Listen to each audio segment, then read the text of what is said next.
Bonjour à tous. Un jour, le rabbi a dit à quelqu'un « Je suis fou du Mashiach ». Aujourd'hui, essayons de comprendre qu'est-ce que ça veut dire être fou du Mashiach.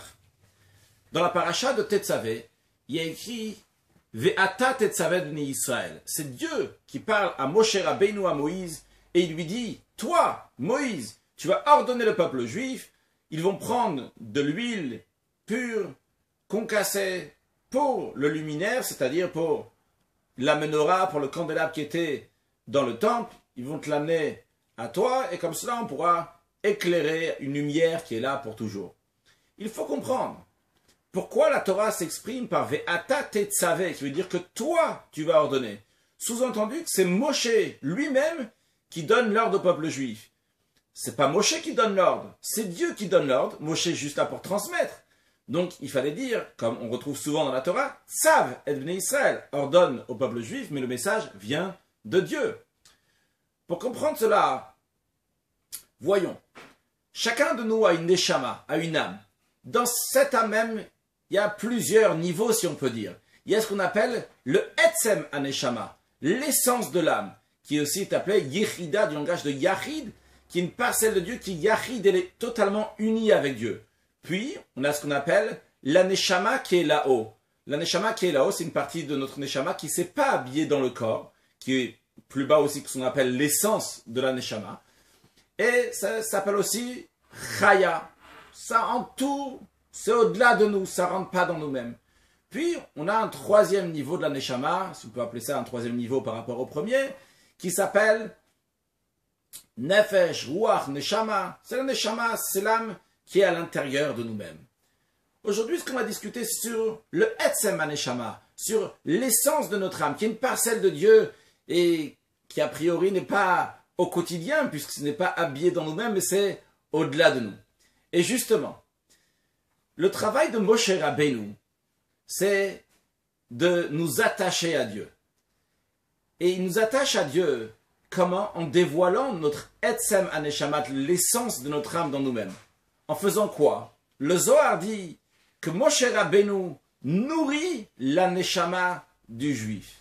Nourrir, ça veut dire que ça rentre à l'intérieur de nous. Contrairement à un vêtement qui est extérieur, la nourriture rentre à l'intérieur de nous. Et le rôle de Moshe, c'est nourrir la neshama. C'est pour ça le Zohar nous dit que Moshe est appelé Ro'eh Ne'eman, Raya Memna en araméen, qui veut dire un berger de la Emouna. C'est lui qui nourrit la Emouna. Pourquoi on a besoin de Moshe pour nourrir la Emouna? Le Talmud dit que chaque juif, dès qu'il naît, il est Ma'amin, Ben Ma'amin, fils, il est lui-même croyant, fils de croyant. Tout simplement, notre émouna, notre foi en Dieu, peut être de manière très superficielle. Le Talmud donne un exemple de quelqu'un, juste avant de voler, il va dire « Dieu, s'il te plaît, aide-moi pour que je vais bien voler ». Il croit en Dieu puisqu'il prie à Dieu, mais d'un autre côté, il va voler, c'est-à-dire que sa croyance est tout à fait superficielle. Ça s'exprime aussi chez chacun de nous dans différents niveaux. On croit en Dieu, mais jusqu'à un certain stade.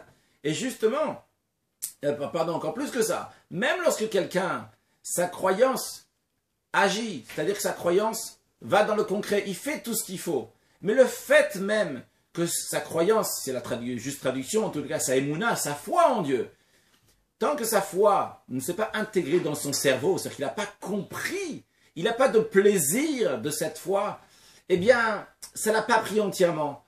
Le commandement de Dieu, la Torah, c'est quelque chose qui est séparé de lui. Et justement, le rôle de Moshe, qui représente le date, qui représente la compréhension, c'est de faire que dans chaque juif de sa génération, il va y avoir la émouna, cette foi en Dieu, va pas rester superficielle, va pas rester à l'extérieur de lui, mais va devenir son plaisir, va devenir une seule chose avec lui. Ça, c'est le rôle de Moshe Rabbeinu en renforçant la émouna, la foi, qui va venir dans la compréhension. La personne va avoir un plaisir de ça. Et par cela, Moshe Rabbeinu dévoile le Etzem HaNeshama, l'essence de l'âme du juif, qui va se concrétiser dans le juif. Ça, c'était à l'époque de Moshe Rabbeinu, lorsque les juifs sont sortis d'Égypte. Le Zohar nous dit, Tikkun Zohar nous dit, que dans chaque génération, il y a une pashtuta de Moshe Bechol Dara, une extension de Moshe dans chaque génération. Ou comme il est écrit dans Esther Rabbah, dans le Midrash, que Mordechai dans sa génération est comme Moshe dans sa génération. Prenons l'exemple de Mordechai. C'est qui Mordechai? Il y a environ 2500 ans de cela, lorsque les Juifs ont été exilés après la destruction du premier temple, étaient pendant 70 ans à Babylone. L'histoire se passe en Perse. Il y avait le roi Ahasverosh qui avait un ministre qui était le plus important chez lui, qui s'appelait Haman, qui a décidé de tuer tous les Juifs qui étaient dans les 127 provinces de son roi. Et lorsque les Juifs ont entendu ce décret, eh bien Mordechai les a tous renforcés pour qu'ils vont faire ce qu'on appelle Messirut Nefesh, le don de soi, pour étudier la Torah, pour accomplir les mitzvot. Mordechai a rassemblé la communauté publiquement, en public, plein d'enfants, pour se renforcer dans l'étude de la Torah et l'accomplissement des mitzvot. Donc Mordechai, dans sa génération, lui aussi, a dévoilé le Etzem HaNeshama, l'essence de l'âme du juif.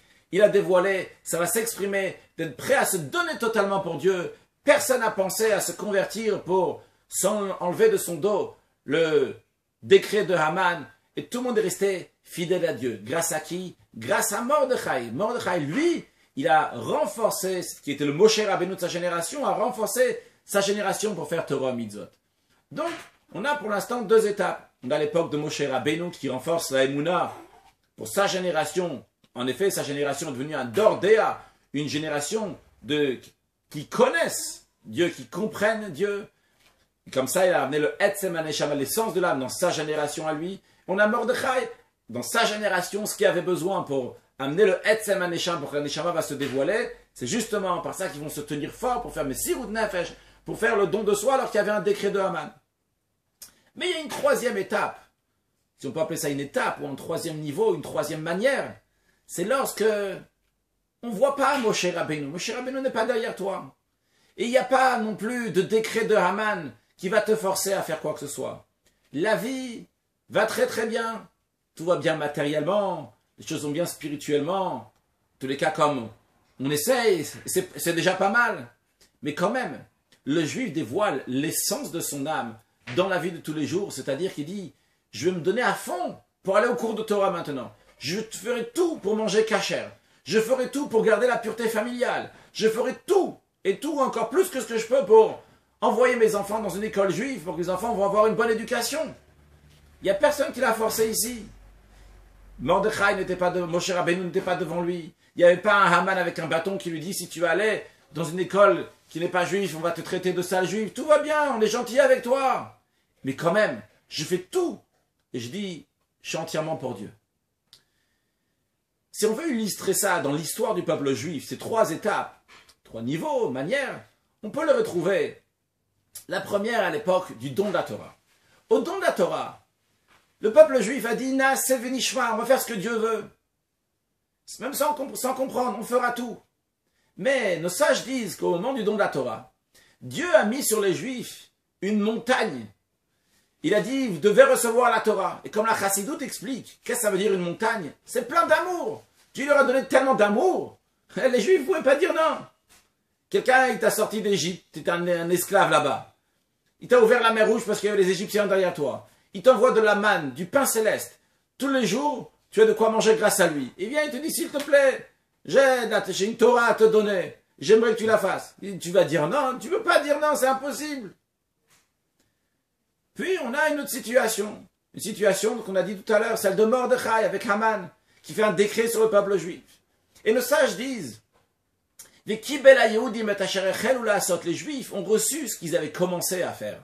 Ils avaient commencé au don de la Torah, mais quand est-ce qu'ils ont reçu d'eux-mêmes? Pas parce que Dieu leur a donné plein d'amour, pas parce que Dieu leur a fait un forcing amoureux, mais tout simplement parce que il y avait, moins simplement que ça, mais en tous les cas c'était parce qu'il y avait Haman qui leur a fait un décret et il les a rappelés qu'ils étaient juifs. Et ils ont tous décidé de se rapprocher de Dieu.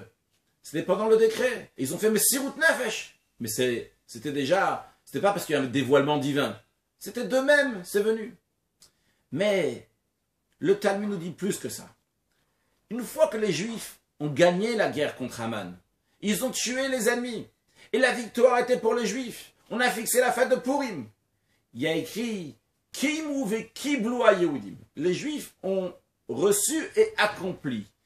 Qu'est-ce que ça veut dire?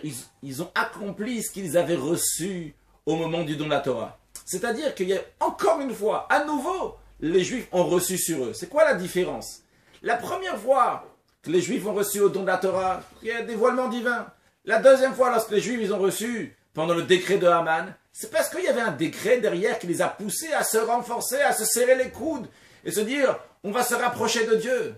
Mais après, une fois qu'ils ont déjà gagné la victoire et tout allait bien, on nous raconte les Juifs ont pris sur eux de recevoir la Torah. Alors si je vous demande, qu'est-ce qu'il y a de plus extraordinaire, la première, la deuxième ou la troisième? Bon, la première, on va dire, il y a un dévoilement divin, c'est tellement beau, c'est tellement bien, c'est facile. Bon, t'as pas le choix, tu dis oui. Donc c'est normal.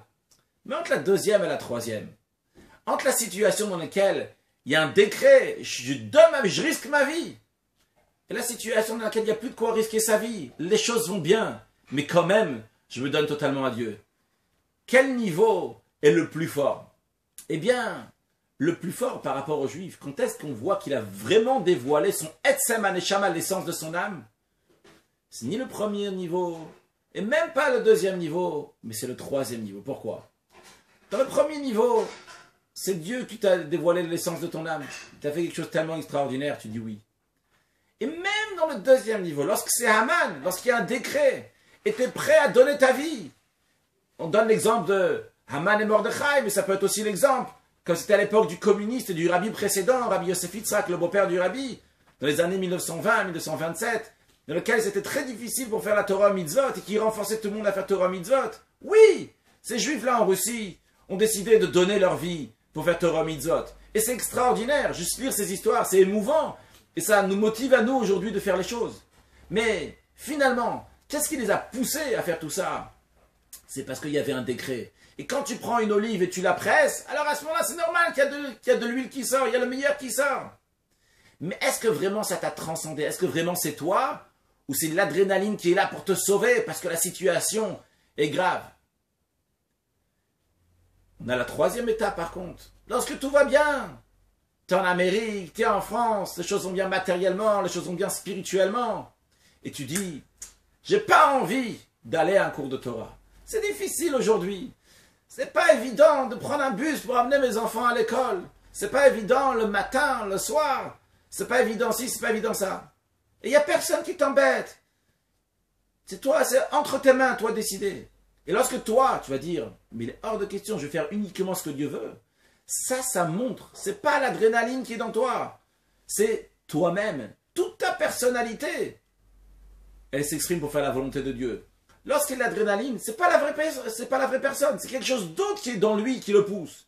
À plus forte raison, lorsque c'est Dieu qui vient, il se dévoile, et il te dit, tu veux recevoir ma Torah, c'est pas toi, c'est Dieu qui s'est dévoilé et que tu décides de faire.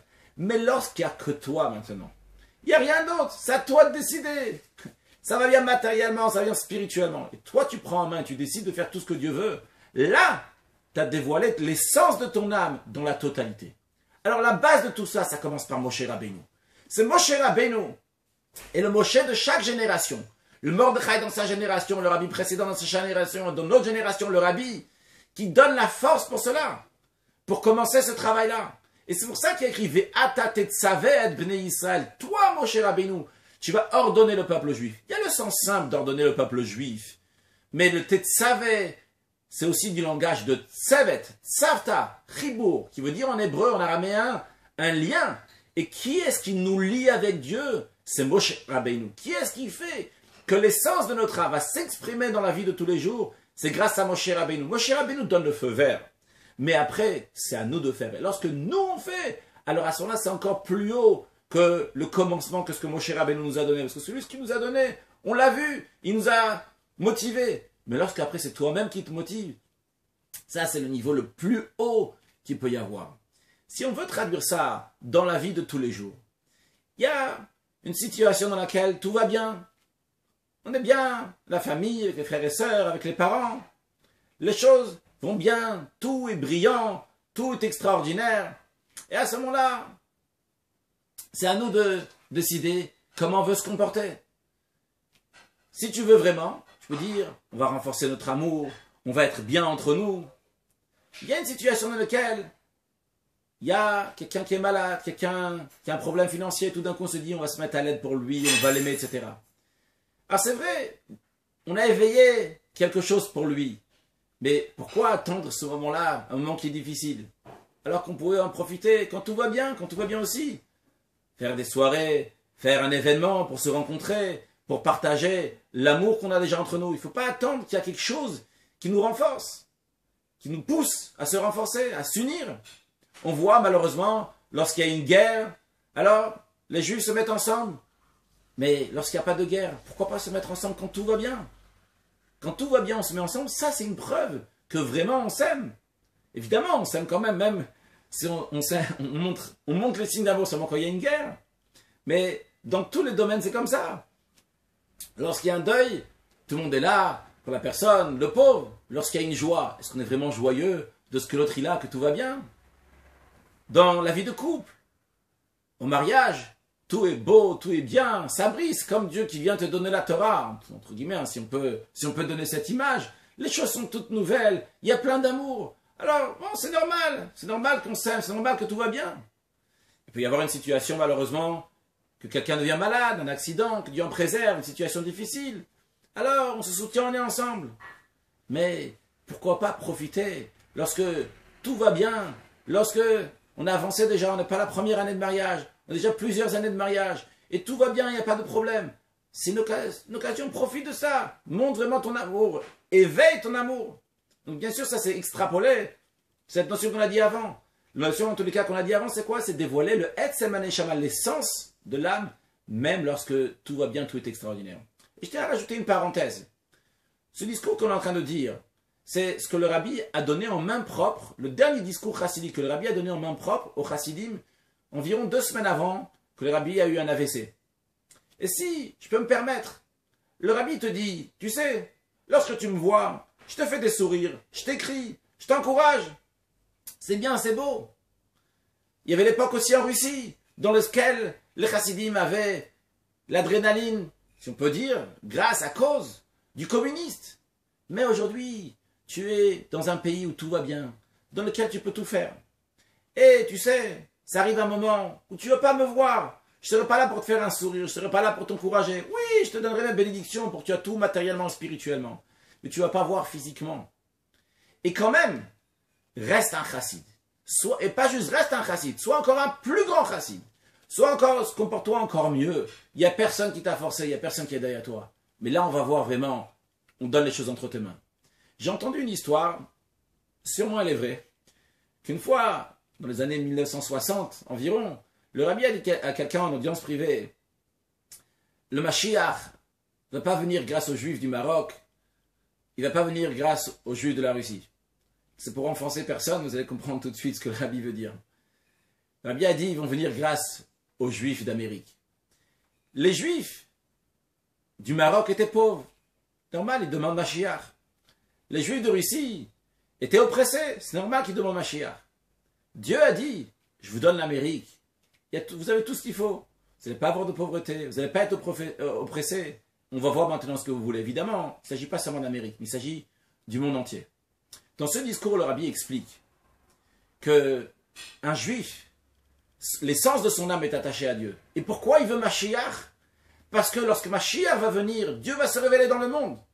Et tant que Dieu n'est pas révélé dans le monde, le Juif, il est in ganzen Zutzreisel. C'est le mot en yiddish que le Rabbi emploie pour dire il est complètement bouleversé, choqué. Ça va pas du tout. C'est pas normal. Pourquoi? Parce qu'il n'y a pas un dévoilement divin dans le monde. De cela, voyons 3 choses. Comment on doit attendre Mashiach? Combien doit être la profondeur de notre attente? Et combien, si on peut dire, en quantité on attend? C'est-à-dire, la raison pourquoi on attend Mashiach, quelqu'un peut attendre Mashiach parce que quand Mashiach va venir, il y aura un monde extraordinaire, il y aura des délices partout, il y aura la paix dans le monde, il n'y aura pas de guerre, c'est super, vraiment, pourquoi pas vouloir Mashiach? Sur le plan spirituel, on pourrait étudier la Torah toute la journée, tranquillement, sans avoir des casse-têtes, c'est sûr, tu veux Mashiach. Mais quelqu'un qui attend Mashiach pour cela, au final, il attend Mashiach pour lui, c'est pour son bien personnel. Son bien personnel, c'est pas pour Dieu. Donc c'est pas l'essence de la Neshama qui s'exprime ici. Un deuxième point, quelqu'un qui attend Mashiach pour le bien matériel ou spirituel, c'est pas la fin du monde s'il n'a pas. Il peut vivre sans ça aussi. Il y a d'autres choses dans la vie. C'est un plus. un confort matériel, un confort spirituel. Mais lorsque quelqu'un, il est crazy about Mashiach, il est fou du Mashiach, c'est que ça le prend entièrement, c'est toute sa vie que le dévoilement divin doit être là dans ce monde. À ce moment-là, c'est pas un truc en plus. Ça, c'est toute la vie. C'est très profond. On comprend pourquoi le rabbi dit crazy about Mashiach, fou de Mashiach. C'est toute ma vie le dévoilement divin dans ce monde. C'est pas un truc en plus. C'est pas un petit quelque chose. Et de même, on comprend aussi comment cette personne-là, elle attend constamment Mashiach, quoi qu'il arrive. Parce qu'une telle personne, même si tu vas lui donner tout le matériel, tout le spirituel, je veux dire, c'est beau, bien tout ça, mais l'essentiel n'est pas là, le dévoilement divin, l'essence de Dieu n'est pas là. Et donc, ça me manque. Et ça, c'est le message que le rabbi nous dit. Comment il faut attendre Mashiach? C'est qu'on soit entièrement transcendé par, on veut la divinité ici-bas dans ce monde. Et sans aucun intérêt. Et comme le rabbi raconte que l'Admour Azakan, le premier rabbi de Chabad, Rabbi Shneur Zalman, il disait, je ne veux pas, il disait à Dieu, en parlant à Dieu, je ne veux pas ton paradis, je ne veux pas ton monde futur, tout ce que je veux c'est toi. En d'autres mots, je veux pas ton paradis dans lequel moi je vais avoir un plaisir. Je veux pas le monde futur dans lequel moi je vais avoir un plaisir. Tout ce que je veux, c'est toi, c'est le dévoilement divin. C'est-à-dire sortir de tous ses intérêts et faire les choses. En des mots simples pour nous, qu'est-ce qu'il faut faire? Il faut passer à l'action sans intérêt. Faire un effort. Des fois, j'ai une raison pour comme ci, une raison comme ça, pour faire. On te dit, oublie tout ça et fais tout simplement parce que Dieu nous a demandé de faire. Et pour conclure, donc ça c'est le message de Ve'ata Tetzaveh. On dit, ordonne le peuple juif, c'est Moshe Rabbeinu, le rabbi de la génération, qui nous donne les forces pour un tel comportement, pour faire les choses sans aucun intérêt. Que Dieu fasse qu'on réussisse dans cette mission, que chacun de nous puisse faire les choses avec une largesse matérielle et spirituelle, et qu'on puisse accueillir Mashiach très prochainement, avec une bonne santé pour tout le monde, avec que de bonnes choses, et un joyeux Purim.